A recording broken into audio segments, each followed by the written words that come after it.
اعوذ باللہ من الشیطان الرجیم، بسم اللہ الرحمن الرحیم۔ پاؤں کے درد کے لیے ایک دعا نقل ہوئی ہے کہ امام محمد باقر علیہ السلام ارشاد فرماتے ہیں کہ ایک روز میں اپنے جد امام حسین علیہ السلام کے پاس موجود تھا کہ بنی امیہ میں سے ایک شخص میرے جد امام حسین علیہ السلام کے پاس آیا جو کہ ہمارا شیعہ تھا۔ وہ آ کر کہنے لگا کہ یبنا رسول اللہ، میرے پاؤں میں اکثر درد رہتا ہے جس کی وجہ سے میں آپ کی خدمت عالیہ میں حاضر نہیں ہو پاتا۔ مجھے کوئی ایسا عمل بتائیے کہ جس کی وجہ سے میں اس پاؤں کے درد سے نجات پا سکوں۔ تو امام حسین علیہ السلام نے ارشاد فرمایا، وائے ہو تجھ پر، کیا تو وہ دعا نہیں پڑھتا جو میرے بھائی حسن ابن علی نے بیان کی ہے؟ وہ شخص کہنے لگا، مولا مجھے اس دعا کی تعلیم دیجئے، میں انشاءاللہ اس دعا کو ضرور پڑھوں گا۔ امام نے پھر اس کو وہ دعا تعلیم فرمائی جو کہ حقیقت میں سورہ فتح کی ابتدائی 7 آیات ہیں۔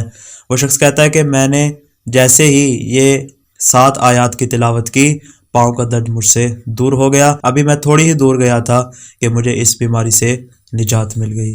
دعائے خالق دو عالم سے کہ وہ ہمیں ہر قسم کی بیماری سے نجات عطا فرمائے۔ والسلام علیکم ورحمۃ اللہ وبرکاتہ۔